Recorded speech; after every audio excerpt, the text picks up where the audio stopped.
Hoy quiero hablarte acerca de la palabra del Eterno. ¿Alguna vez te has preguntado cómo poder cambiar una maldición en bendición? ¿Te ha pasado que por más esfuerzos que intentas hacer en que te vaya bien, en que mejore tu economía, en que tengas buena relación con tu familia, en que puedas tener un buen matrimonio, en que puedas saber cómo comunicarte y que todo lo que hagas te vaya bien?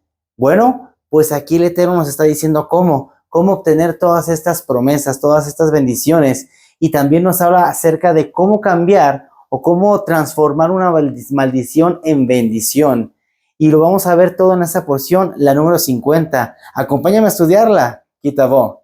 Esta porción está situada en el libro de Deuteronomio, capítulo 26, del versículo 1 a capítulo 29, versículo 9. Lo vamos a complementar con la Haftará de Isaías, capítulo 60, pues todo el capítulo completo. Y les voy a comentar una cosa.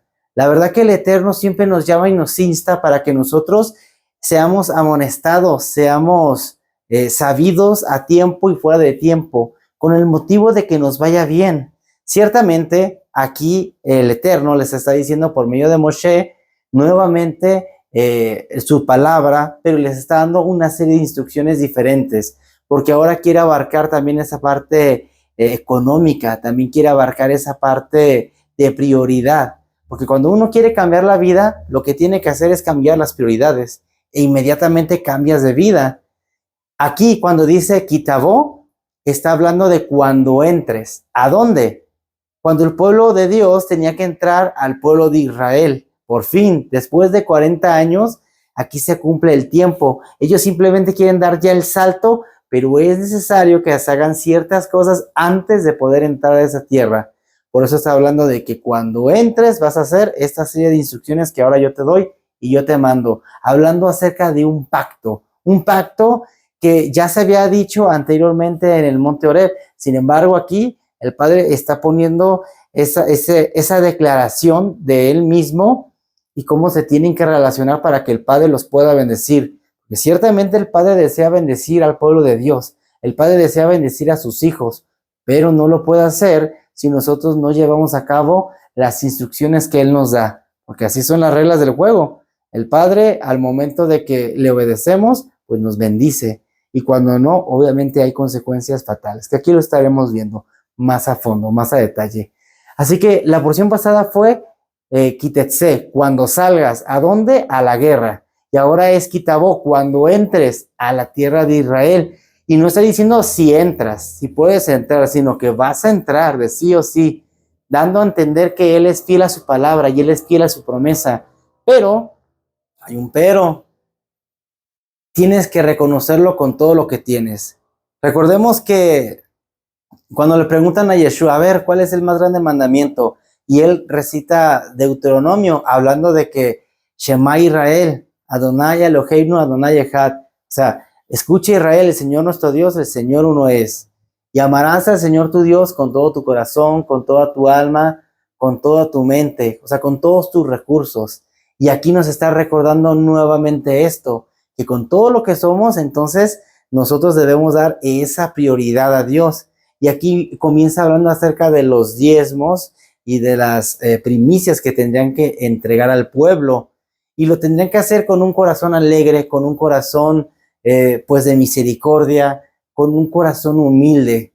Recordemos, la palabra Kitavó tiene la gematría de 439. Esto se equipara o es igual que estas dos palabras, Teshuvá y Emuná. Nos habla acerca de que Teshuvá es estar de un estado, en este caso cuando el hijo pródigo sale y vuelve en sí, que ya está en un estado inmundo, impuro, ya no tenía dinero, había ofendido a su padre, había despilfarrado todo lo que tenía en gastárselo en un placer y en el pecado, básicamente hasta que vuelve en sí. Entonces dice que vuelve a casa de su padre. ¿De dónde? De donde salió.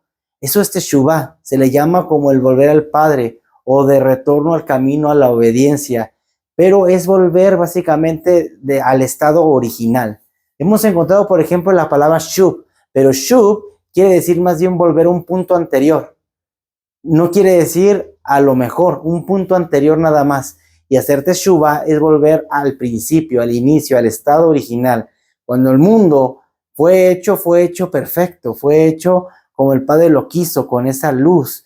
Cuando el hombre corrompe el mandato, dice que pues se corrompió también el mundo y por ende entró la oscuridad. ¿Me explico? Entonces ahí también hubo un rompimiento. Ya no fue el estado original. El Padre promete que va a volver las cosas a ese estado original. Pero ya estamos viendo la diferencia de Teshuvah. Y emuná nos está hablando, normalmente se traduce como fe, pero realmente tiene que ver con esa fidelidad. En un matrimonio, por ejemplo, cuando dos personas se están comprometiendo y está diciendo, yo voy a estar contigo en las buenas, en las malas, en la salud, en la enfermedad, en la escasez, en la riqueza, en todo momento voy a estar, y se hacen unos votos porque se aman, pues eso es esa fidelidad, mantenerse fiel a esos votos. Uno puede decir, no, yo soy fiel, pero porque a lo mejor no se ha metido con otra mujer o con otro hombre sexualmente, pero en el corazón, en la mente, ya está pasando algo si es que no se trabaja, ¿verdad? Aquí entonces no se trata nada más de no hacer algo, sino de estar haciendo lo que tienes que hacer, lo necesario para mantener ese vínculo en fidelidad. También lo podemos entender como lealtad. Y el matrimonio es un ejemplo muy bueno para poder entender lo que es emuná. Entonces el Padre está diciendo que te mantengas fiel en qué, en mis estatutos, en mis leyes, en mis ordenanzas. Es lo que está pidiendo. Lo comienza a pedir en toda esta porción para entonces poder Él derramar de su presencia, de su espíritu, de su unción. Y esa bendición entonces sí llegará a cada uno de nosotros. Cuando entres a esa tierra, ¿qué es lo que harás? Te presentarás con el sacerdote en curso, el que se presente, y tú vas a presentarte y vas a dar tus diezmos, o sea, el 10% de lo que generes, y también vas a presentar tu primicia a los 3 años. ¿Y por qué a los 3 años? Bueno, porque cuando entraron a esa tierra de Israel, no tenían nada cosechado. ¿Qué iban a presentar si no tenían nada? Por eso dice que 3 años. Además, el pueblo no podía participar de las cosas hasta el 4.º año, o sea, desde lo que sembrare, no podía sino hasta el 4.º año.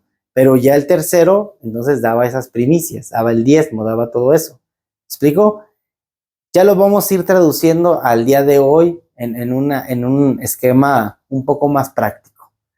Pero aquí está diciendo, te vas a presentar, vas a poner una canasta y ahí vas a llevar tus primicias. Te presentarás con el sacerdote en curso y le dirás, declararás que tú has entrado a la tierra donde el Señor te dijo que entrarías y has recogido estas primicias para entregarlas. O sea, porque tú estuviste en la tierra donde hubo leche y miel. Y vas a decir, mi padre era un arameo errante, donde descendió a la tierra de Egipto, y siendo muy poca la familia, se hizo en una familia poderosa y numerosa.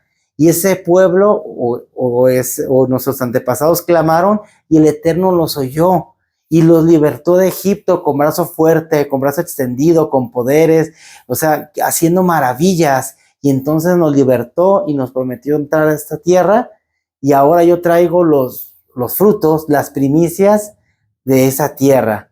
Y esto lo siguió haciendo el pueblo de generación en generación para mantener también firmemente la identidad de quiénes son, de dónde han salido. Además, también lo que tenían que dar era generosidad, ¿no? Para con el huérfano, para con el afligido, con la viuda, con el extranjero.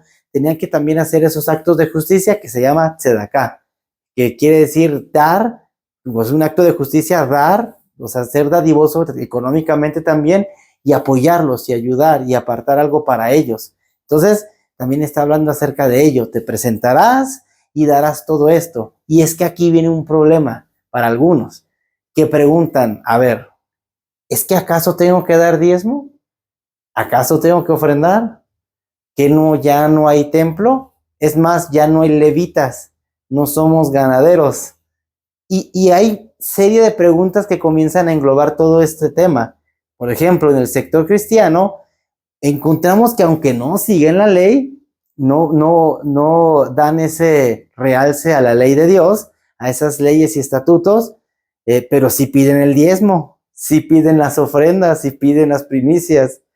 Y luego vemos en el otro lado, en las raíces hebreas, por ejemplo, también otro sector que está como buscando vivir conforme a la ley, pero luego ya no quiere dar ese diezmo, ya no quiere dar lo otro.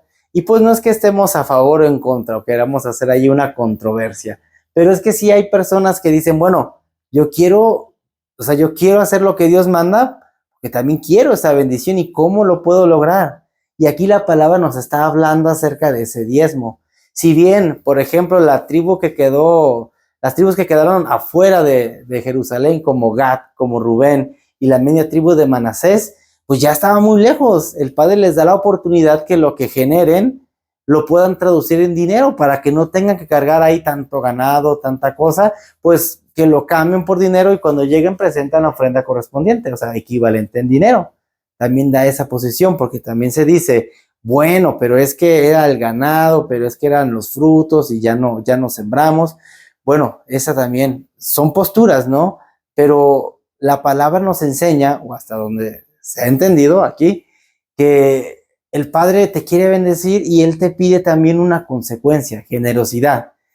Por ejemplo, hay personas muy ricas, personas de éxito, como por ejemplo Robert T. Kiyosaki, por ejemplo, el que hizo Windows, Bill Gates, gente así que tiene muchísimo dinero, pero hablan de que la riqueza física tiene que ver con la riqueza espiritual, donde van ligadas. Rick Warren así lo dice, el dinero es una prueba, donde a veces muchos son reprobados. ¿Por qué? Porque no se sabe el propósito del dinero.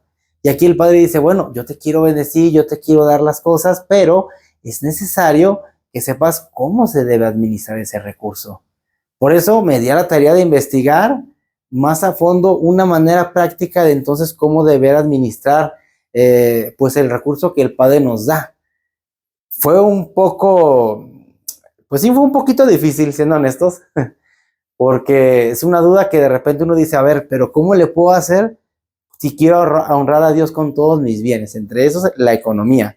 Y te dice que te irás y presentarás delante del COE.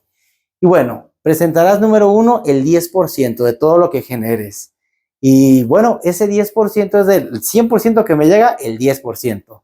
Pero luego aquí viene el tema de que a veces vienen los impuestos y viene que la caja de ahorro y que no sé qué y que sabe qué, todas las deducciones que hay, pues antes de esas deducciones, en realidad debería ser el apartado de ese 10%, antes de todas las deducciones. Y de ese 10% vas, lo presentas y es la responsabilidad pues del líder, del guía espiritual, administrarlo, porque ahorita ya no hay templo, ciertamente.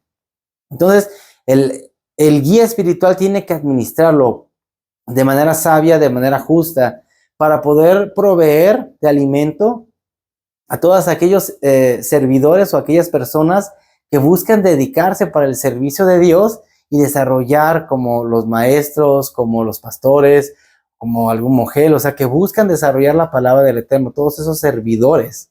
También de ese diezmo se da un 10%. Ellos también tienen que diezmar. De hecho, legalmente un pastor no puede quedarse con todos los diezmos que da la iglesia si es una iglesia grande. O sea, no, tampoco la palabra aprueba eso. Legalmente tiene que haber un salario. ¿Por qué? Porque luego se puede prestar como lavado de dinero, cosas de esa índole. Por eso, pues también hay ciertos candados por la ley, ¿no? Que hacen ¿cómo se llaman? Auditorías y cosas así, ¿no? Bueno, para evitar ese tipo de cuestiones. Bueno, de ese 10% que tú das, ellos lo administran, ellos también van a darle a la viuda, al huérfano, al extranjero, al necesitado. Van a también dar esos actos de justicia y van a apartarlo para las fiestas. Tienen que hacer todo eso con ese 10%. Sin embargo, ahí va, ahí va. La tradición ha sugerido una manera pues más práctica, que también es otro 10%, aparte de ese 10%, o sea que ya van 20%. Ese 10 tú lo das, es tu diezmo. La otra parte, tú la apartas, ¿para qué? Bueno, hay 7 años. Hasta el Shemitah son 7 años. Bueno, el año 1 de ese 10%, este 10% extra, pues tú lo vas a apartar para lo que vienen siendo las fiestas, para esa parte de las fiestas, porque Está escrito que tienes que ir a las fiestas de peregrinaje y para eso pues se necesita dinero, porque cuando eran esas fiestas era de un espacio muy, muy amplio, ¿no? O sea, tenía que haber como tus vacaciones, vamos, para poder estar con alegría, con gozo. Y el día de hoy se traduce si va a ser, por ejemplo, que ya va a ser la fiesta de Yom Teruah, pues entonces alistarse con el shofar, alistarse con el vino, alistarse con todo lo que se necesita para llevar a cabo la fiesta, ¿no? Entonces se necesita ir también desarrollando esa administración con ese otro 10% extra.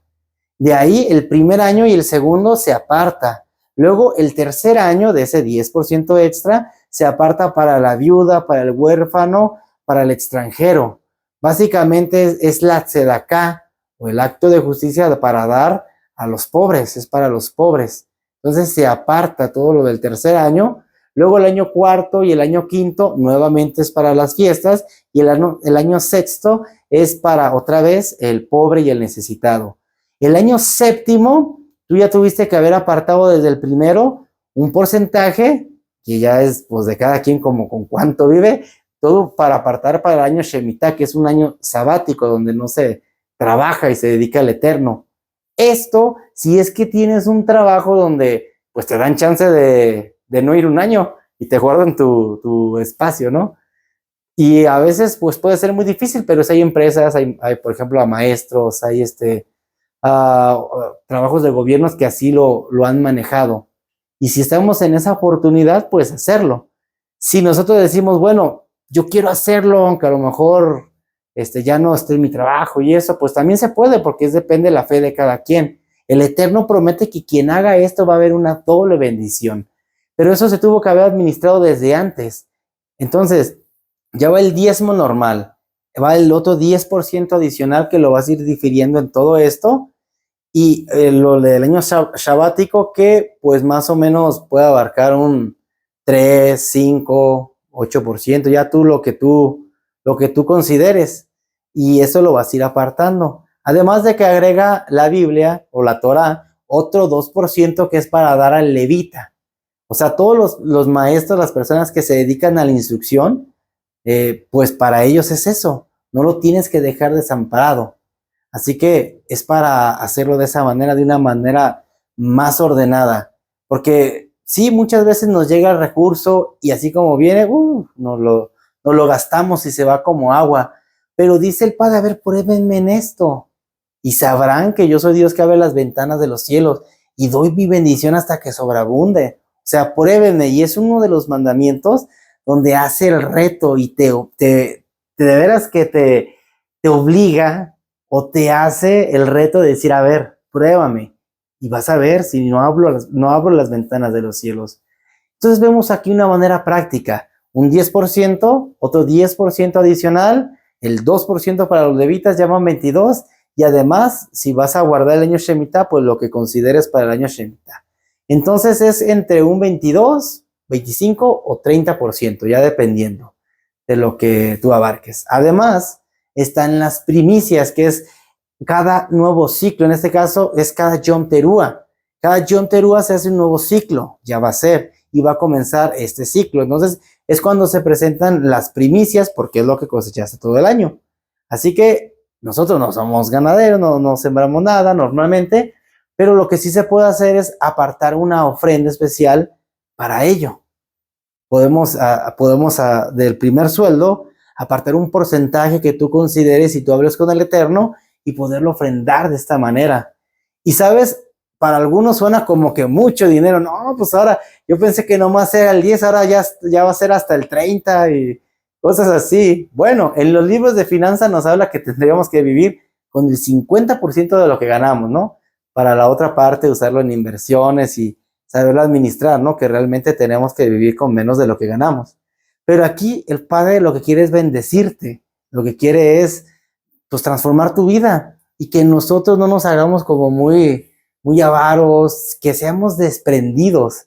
Y básicamente eso es lo que le cuesta al hombre, desprenderse, porque ahí rompe el egoísmo, rompe los estereotipos y muchas cosas, pero el Padre ha dado esta promesa. Y bueno, avanzando en la lectura, que le vamos avanzando. Y del arameo, que dice que tendrás que llegar y decir que mi padre era un arameo. Aquí hay un debate, ¿por qué? Porque no dice quién era el arameo. Unos dicen que es Jacob, pues porque coincide, porque dice, a ver, descendió a Egipto, era una poca familia y salieron muchas. Y pues ahí encaja mucho en la declaración. Pero también se puede contar como Abraham, porque a él se le dio la promesa. Así que, como a él se le dio, al final de cuentas de ahí desciende todos, con que somos como esa arena del mar, que somos esa promesa. Así que bueno, pues el debate está en grande y hay otros que opinan, inclusive, que es Labán, porque él era un arameo que anduvo por ahí errante, pero pues ese no se me hace que haya tenido ningún mérito. Así que pues ponme en los comentarios quién crees que seas tú o qué sabes, ¿no? De quién podría ser. ¿Sí? Además, está hablando acerca de este pacto, de que si haces este pacto con el Señor, Él será tu Dios y tú vivirás de la forma que Él quiere, cumplirás sus normas y leyes y le obedecerás. Y hoy el Señor hace ese pacto contigo. Tú serás su tesoro, su especial tesoro, como Él te lo prometió, y tendrás que obedecer sus mandamientos entonces. ¡Wow! ¡Qué cosa!, ¿no? Ahí ya cuando hablamos de compromiso, ya no todos le entran. Dicen que para el trabajo y para el dinero, no todos le entran, ¿verdad? Pero bueno, aquí están las cosas. Bueno, el padre luego posteriormente le dice a Moshe que va a tener que escribir en piedras algo, pues algo muy interesante, los mandamientos, la palabra de Dios, que las tiene que escribir de manera legible, de manera que alcance a ver el pueblo, que sean unas piedras grandes, para entonces el pueblo poder leerlo con facilidad. Y tan pronto entren, tan pronto crucen, vas a hacer esto. ¿Por qué? Porque es como ponernos en esa piedra sólida, y que a partir de ahí vayamos construyendo. Es como aquella persona que, dice Yeshua, construyó su casa sobre la piedra, sobre un buen cimiento, sobre la roca en específico. Pasaron vientos, pasaron lluvias y no cayó. Mas el que lo hizo sobre la arena, pues fue destruido, vino a caer a gran ruina. Básicamente nos habla que esa roca es Yeshua, pero Yeshua es la palabra viviente, por eso nos da el énfasis de que sobre eso nos cimentemos, sobre Él mismo. Entonces, esa piedra dice que la escribirás y la cubrirás de cal. Escribirás en ellas las palabras de esta ley, de forma que podrás entrar a la tierra que el Señor tu Dios te da, que rebosa la leche y la miel, como el Señor, el Dios de tus antepasados, te prometió. Cuando hayas cruzado el Jordán, deberás levantar esas piedras, como te ordeno hoy, en el monte Ebal, y cubrirás con cal. O sea que aquí están en el monte Ebal, y van a levantar estas tablas. Así que dice, a ver, estas son las tablas. ¿Y qué pasa? Aquí pasa algo muy interesante, algo que ya habíamos platicado acerca de estos dos montes, Ebal y Gerizim, donde se dividen las tribus, y resulta que pues cada grupo se va a un monte y uno empieza a proferir unas palabras de maldición. ¿Me explico? Empiezan a decir maldiciones, que entre ellos estaban diciendo los nativos de Leví, y esas maldiciones el pueblo tiene que contestar, amén. Y vamos a leer algunas. Bueno, también aquí hay otra cosa interesante. A ver, por ejemplo, las siguientes tribus se ubicarán en el monte Gerizim para bendecir al pueblo cuando crucen el Jordán: Simeón, Leví, Judá, Isaacar, José, Benjamín. Y las tribus de su ubicación será el monte Ebal, para anunciar la maldición: Rubén, Gad, Esher, Shabulón, Dad y Neftalí. Pero como hemos aprendido, en realidad estaban cruzados los montes, o sea, aquí los ponen en un lado y en otro, pero en realidad estaban de manera viceversa. Es lo que está pasando. Al final de cuentas, se está hablando de esto. ¿Cuáles son las maldiciones? A ver, vamos a empezar. Pues empieza por idolatría. Maldito el hombre que practique idolatría, que se levante una imagen. Y el pueblo dice, amén. Y dice, maldito el hombre que no honra a sus padres, que los deshonra. Y el pueblo dice, amén. Maldito el hombre que se mete con la esposa de su padre. Y el pueblo dice, amén. maldito el hombre que roba, maldito el hombre o maldita la persona que a un ciego le desvía del camino, maldito aquel que se mete con su suegra, maldito aquel que se mete con su hermana o su hermanastra, maldito aquel que le roba a su vecino. Y empieza a dar una serie de maldiciones. El que se mete con un animal, el que se mete con la hermana, con la suegra, o sea, la persona que es sobornable, la persona que es corrupta. Y el pueblo decía, amén, amén, amén. Y a esas maldiciones, ¿nosotros qué debemos decir? Amén. Pero cuesta decir amén cuando no son palabras de bendición. Porque, a ver, maldito este, maldito aquello, amén, amén. Sí, pero no es así, o sea, se trata de que el amén es una palabra de compromiso. Es una palabra que a nosotros nos debe de traer, pues nos debe de traer una transformación, porque amén, déjame les digo, que tiene que ver con decir que es verdadero. Eso que estás diciendo es verdadero. Y amén viene de otra palabra. La palabra es amán. Amán quiere decir seguro o firme, pero a su vez, amán viene de otra palabra que ya hablamos, que es emuná. Entonces, cuando tú dices amén, estás diciendo todo esto, estás afirmando que es verdadero, que es firme, que es fiel, que es leal. Pero cuando dices amén y amén, porque así hay algunos salmos, o hay gente que cuando ora dice amén y amén. Pero ¿qué están diciendo? Están haciendo un acróstico de la palabra amén. Si vemos, por ejemplo, amén se compone en hebreo de 3 palabras, las cuales son la alef, la mem y la nun. Pero esto forma un acróstico que si lo leemos dice Elohim, Melech, Neemán.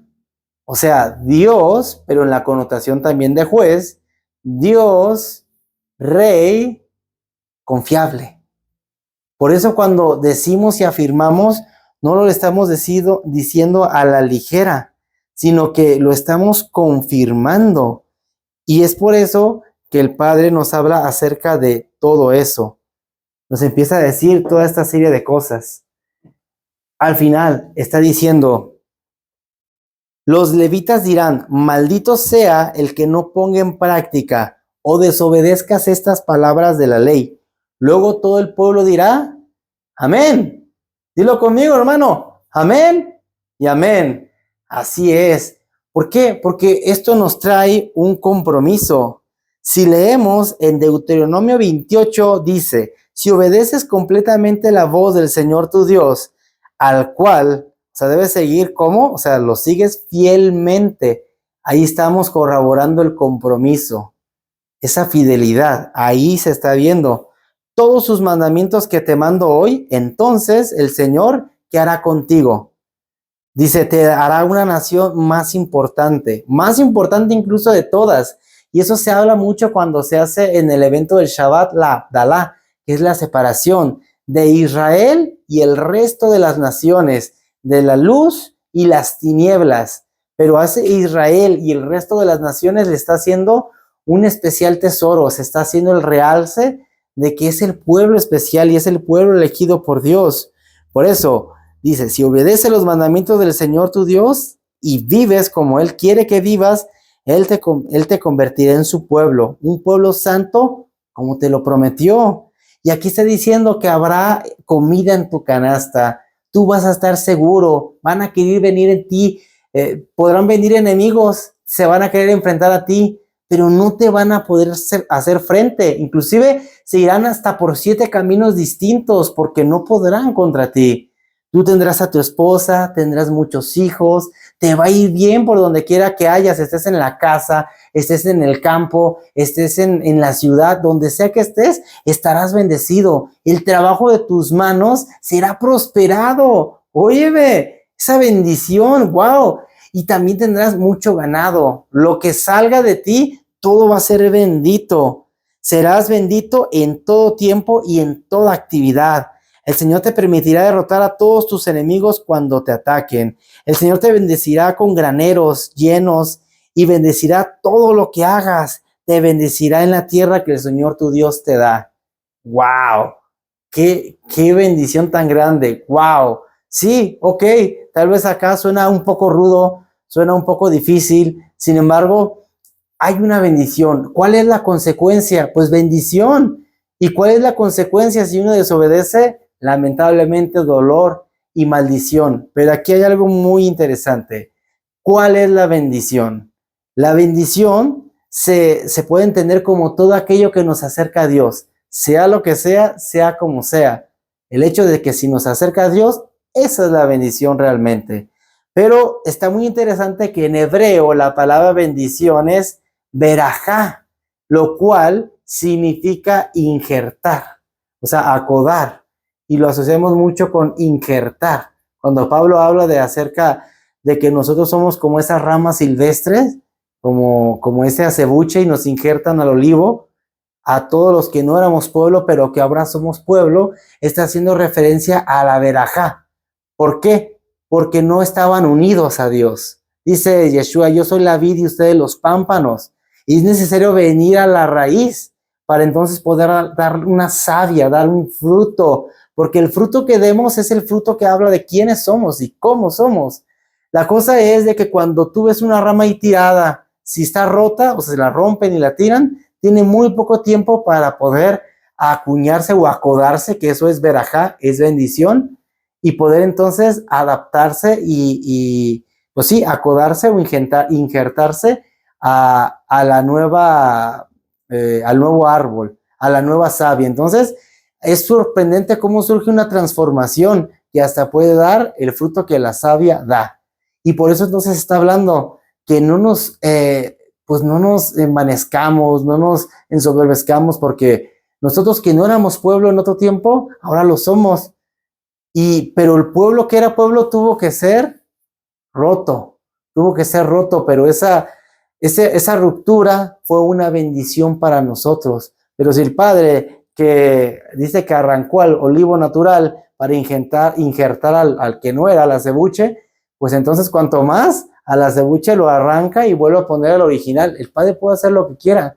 De manera que vemos que también la bendición radica en un punto de perspectiva. Si yo estoy separado de Dios, pues entonces estoy en maldición porque estoy a punto de secarme y morir. Eso es lo que está pasando. Lamentablemente a veces la percepción de bendición lo tomamos como lo que considero y creo que me va a ir bien.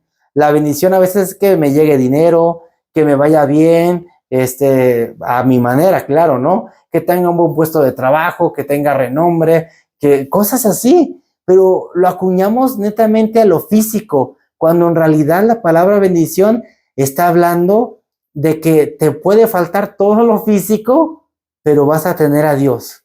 Y si tú tienes a Dios, lo tienes todo. Eso es la verdadera bendición. ¿Por qué? Porque te une y produce el fruto que el Padre quiere que produzcas. Y la maldición entonces está hablando de esa separación. En tanto que la bendición es una unión, la maldición es una separación. Eso es lo que está pasando. Lamentablemente hemos malentendido los términos. ¿Por qué? Porque vivimos en otra cultura, porque tenemos otra manera de pensar, otra ideología en cuanto a cómo lo hemos percibido desde otros entornos. Pero ahora que llegamos al conocimiento de la verdad, el Padre nos está dando a entender todo esto. Pero ojo, que esto no acaba aquí. Dice, Él te pondrá por cabeza y no por cola. Te pondrá por encima. Esto sucederá si escuchas los mandamientos que hoy te doy y los obedeces cuidadosamente. Serás bendito si sigues sin apartarte de ninguna de mis palabras, ninguna.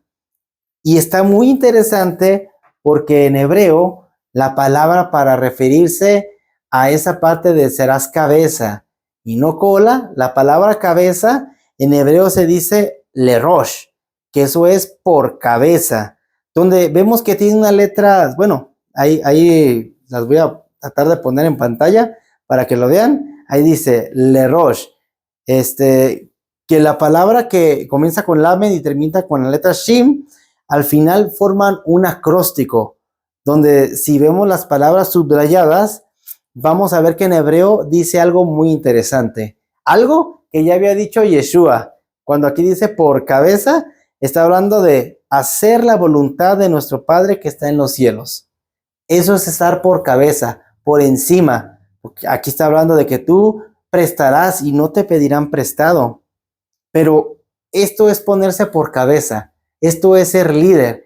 O sea, mantenerse en un estado de humildad, pero reconociendo que Dios es el hacedor, honrándolo, obedeciéndolo. Entonces, tú que estás haciendo la voluntad de tu Padre que está en los cielos, entonces Él te levanta. Por eso dice David, ¿no? El que levanta mi cabeza. Esto es lo que está pasando, te pone por cabeza. Mientras que vemos que la palabra por cola, que es le tzanab, está haciendo un acróstico de leiyot, sedot, nahud, bebusha. Bebusha. No la leí antes. Habla de ser arrogantes, reducido en vergüenza. Porque cuando uno se aparta, volvemos como ese hijo pródigo. ¿Dónde acabó? ¿Cómo acabó? Anheló incluso la comida de los cerdos. O sea, eso era una vergüenza para él. Algo pues degradable, pero el Padre quiere que entendamos que Él nos pone como líderes en todas las áreas de la vida para levantar su nombre en alto.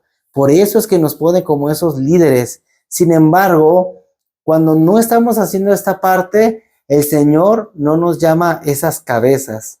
Tal vez como las cabecillas, pero de los cuerpos delictivos, ¿no?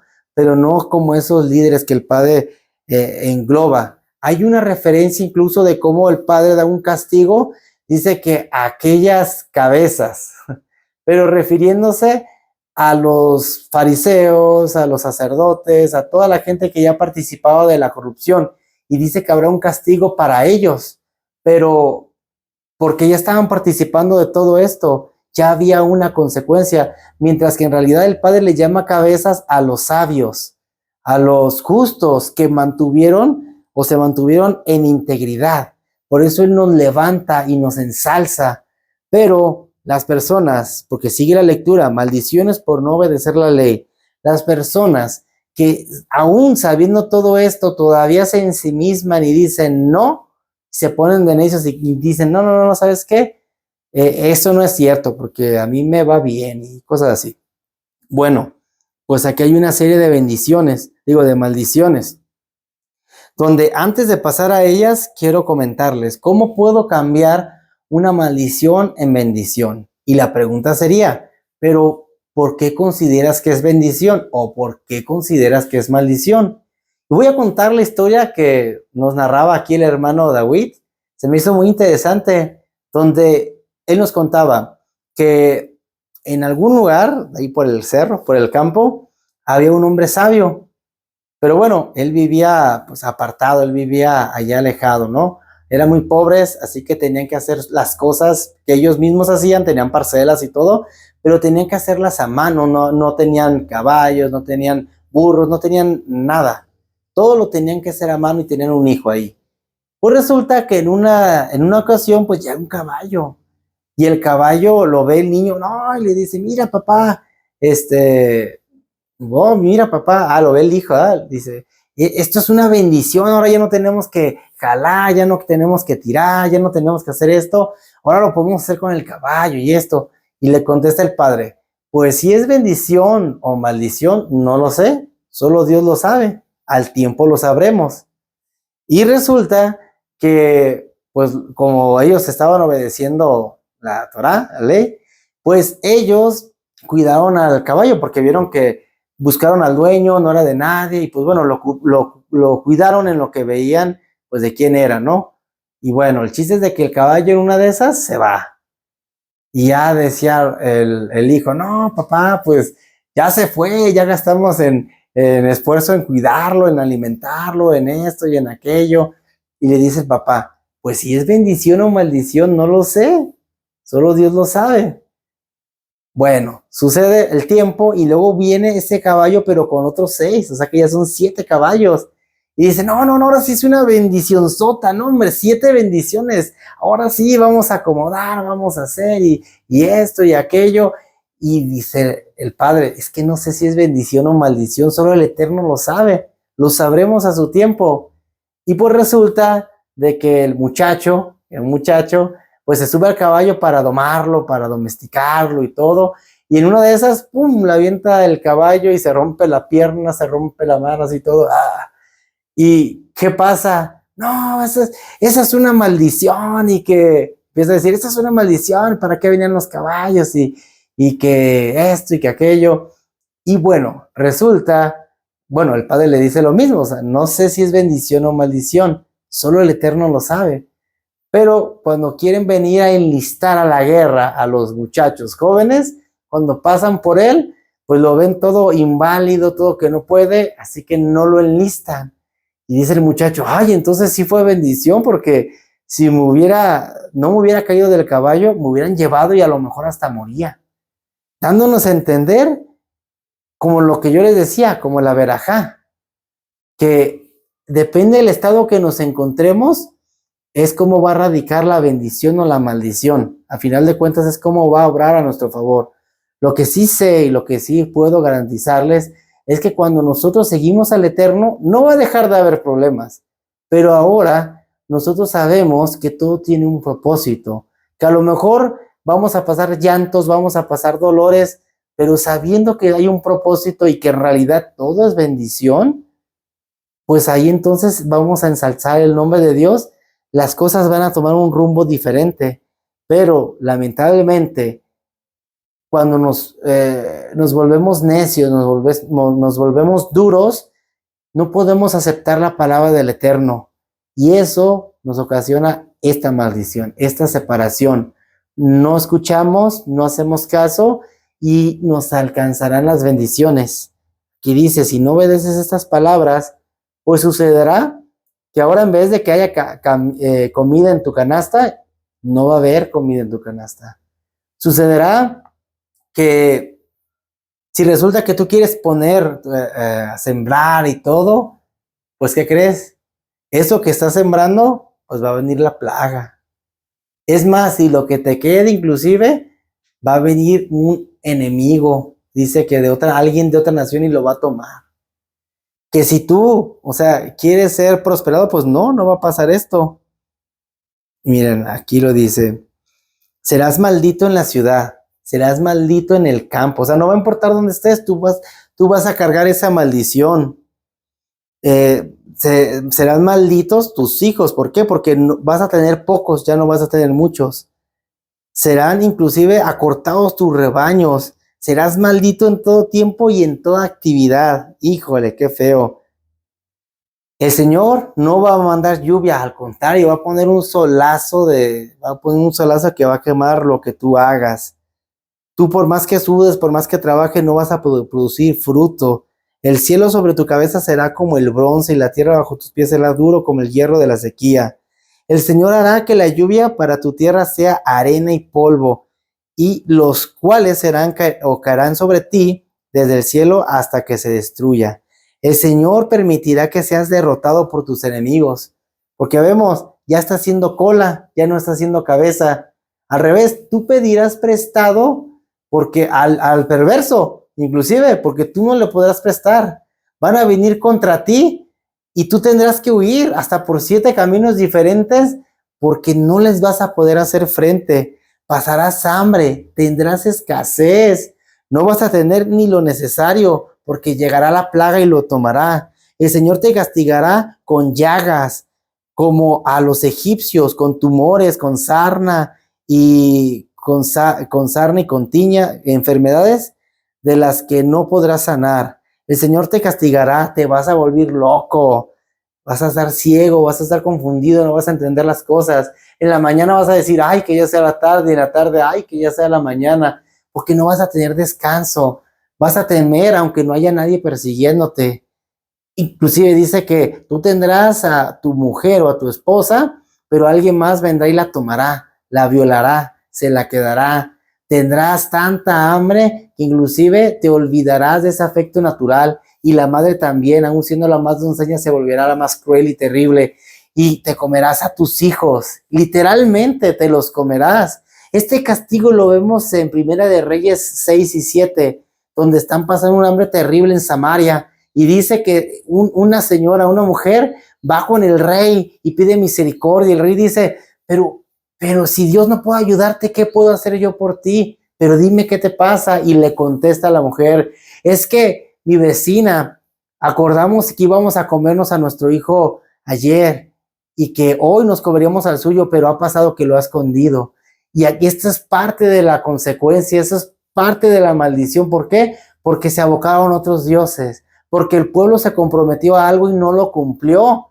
Y aquí vino esa consecuencia. Pero ahora nos está diciendo a nosotros que si ahora que nos hemos comprometido con la verdad y no la seguimos al pie de la letra, ¿qué va a pasar? Maldición, destrucción, ruina, va a ser fatal nuestra vida. No vamos a poder ni siquiera respirar. Dice, te comprometerás con una mujer, pero otro la violará. Construirás una casa nueva, pero no podrás vivir en ella. Plantarás un viñedo, pero no vas a disfrutar de sus frutos. Tu buey será sacrificado ante tus ojos, pero no comerás nada de él. Tu burro será robado enfrente de ti y no será devuelto. Tu ganado será entregado a tus enemigos y nadie te podrá ayudar, nadie te salvará. Estas cosas te van a volver loco. Pero encontramos, si leyéramos este versículo 30 y 31 en hebreo, si lo leyéramos al revés, exactamente dice lo contrario. O sea, sería así, ¿no? O sea, en vez de te comprometerás con una mujer, pero otro hombre la violará o la tomará, estaría diciendo, tú tendrás a una mujer o una esposa y ningún otro hombre la tomará. Exactamente dice al revés, lo cual nos hace entender que estas palabras palíndromas, pues depende de cómo lo leas, es lo que dice. De un lado se está diciendo la bendición, y si lo lees al revés, si lo lees como es ahorita, está la maldición, pero si lo lees del otro lado, está la bendición. Entonces depende de ti cómo lo quieres leer, qué es lo que quieres para tu vida. Esto está muy interesante. Así que todas estas cosas no las vas a poder procesar. Tendrás hijos e hijas, pero no se quedarán contigo porque serán capturados y llevados a lo lejos. Está hablando de que también va a haber un exilio. Dice que tú pedirás prestado ¿cómo se llama? Al criminal, al perverso, al malvado. Dice, y él será la cabeza y tú vas a ser la cola. Uy, qué cosa tan terrible. Sucederá que todas estas maldiciones y continuarán persiguiéndote y apoderándose de ti hasta que seas destruido, porque no obedeciste la voz que el Señor tu Dios te dijo, ni cumpliste sus mandamientos ni sus leyes.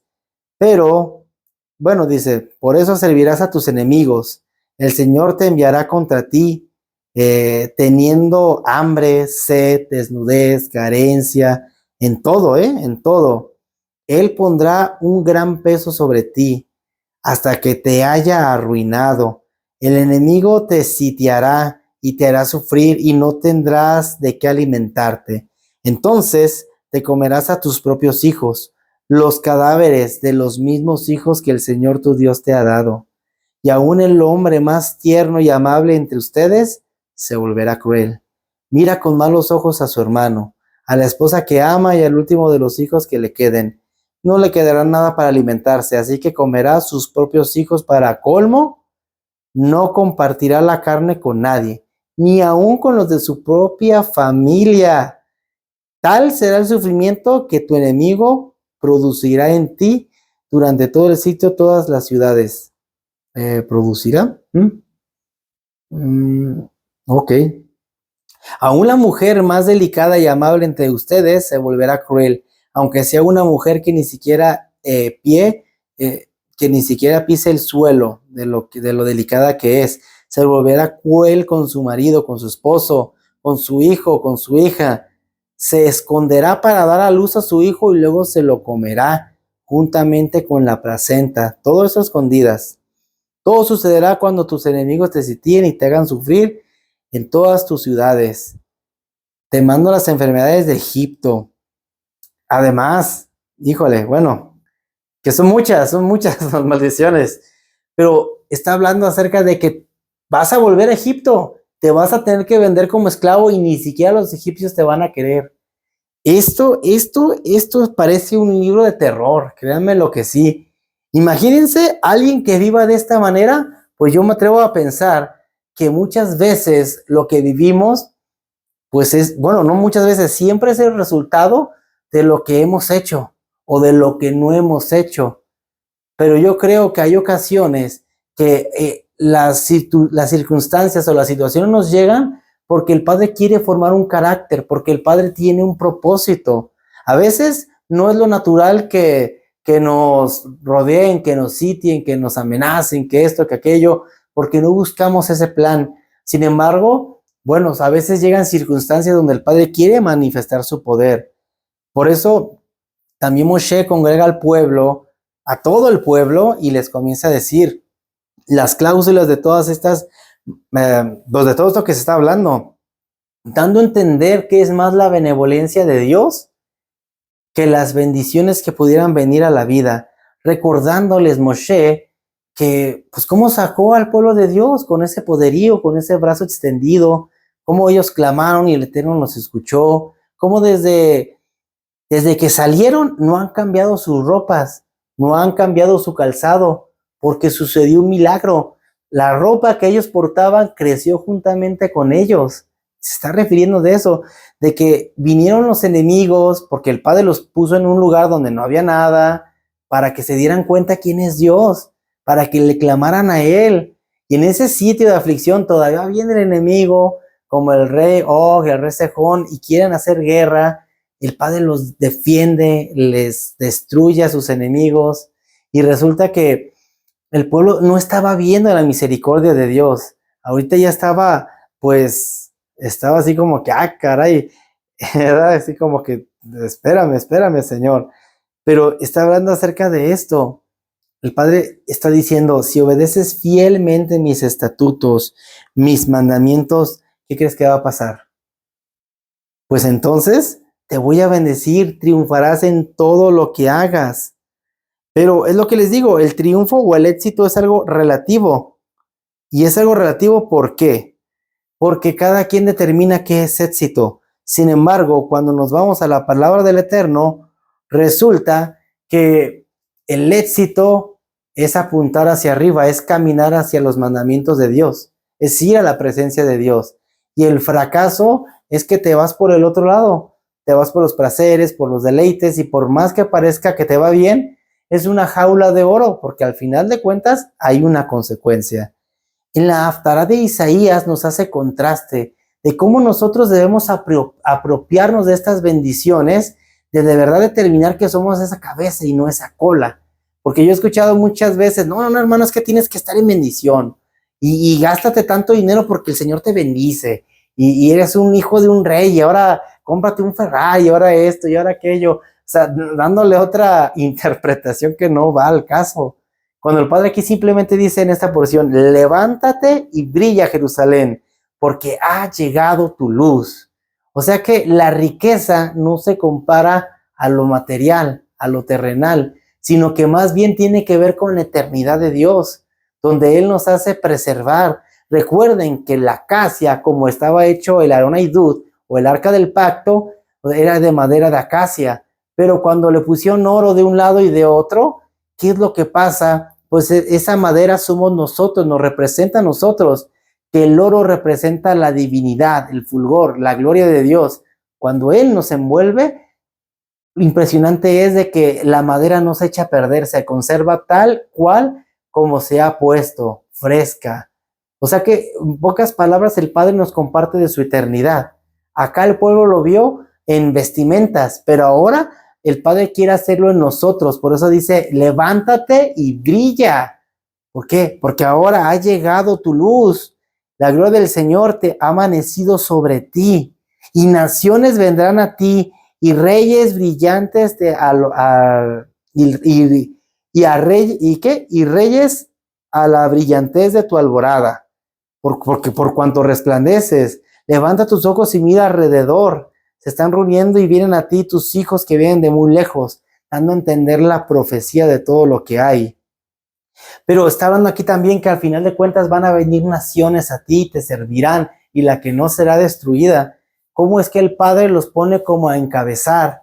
Ahora, pero aquí donde el Eterno cumple el plan y manifiesta que los hijos de Sión, que son esa luz dispersa por las naciones, se unen. ¿Con qué motivo? Alumbrar. Pero desde hoy en día podemos hacerlo.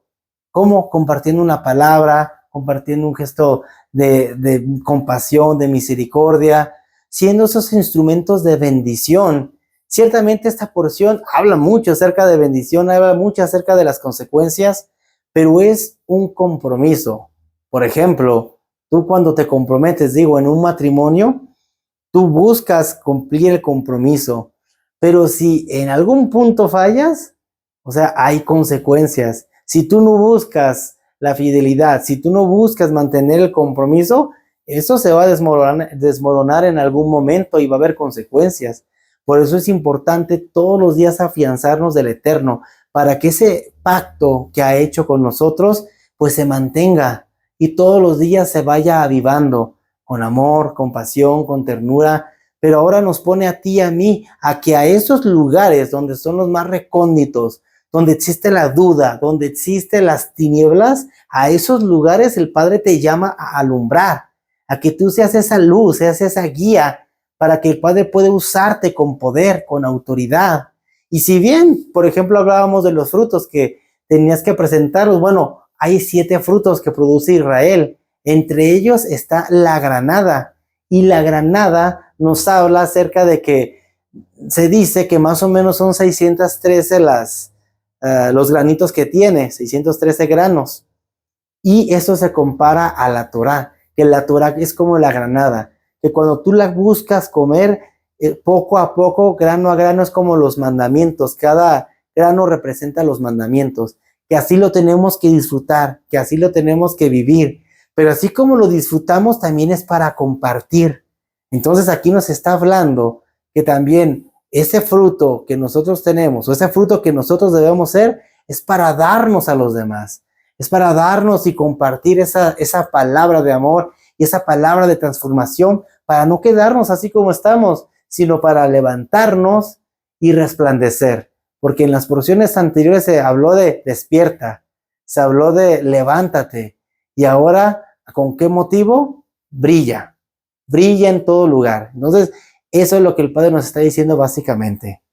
Y bueno, sí hay más comentarios y todo, pero yo creo que hasta aquí va a estar bien, para que meditemos y nos centremos pues en lo que el Padre nos ha hablado. Yo de antemano espero que te haya sido de mucha bendición. No olvides dar like, compartir. Si no te has suscrito, por favor suscríbete, que nos ayuda mucho para que podamos compartir esta palabra a cualquier persona que lo necesite. Y si bien lo decía nuestro hermano Sammy, hay veces que nosotros mismos no nos sentimos con la capacidad de poder compartir o algo, pero hay veces que videos como este ayudan a que otra gente pueda enterarse de la palabra de Dios y sus vidas sean transformadas. Y el compartir, aunque sea un video, el compartir, aunque sea un enlace, ya abre las puertas de la luz, básicamente, porque esta palabra puede llegar a cambiar a otros que la necesitan. Entonces, compartiendo este mensaje, también puede llegar a ser luz. Así que nos vemos la siguiente. Hasta luego.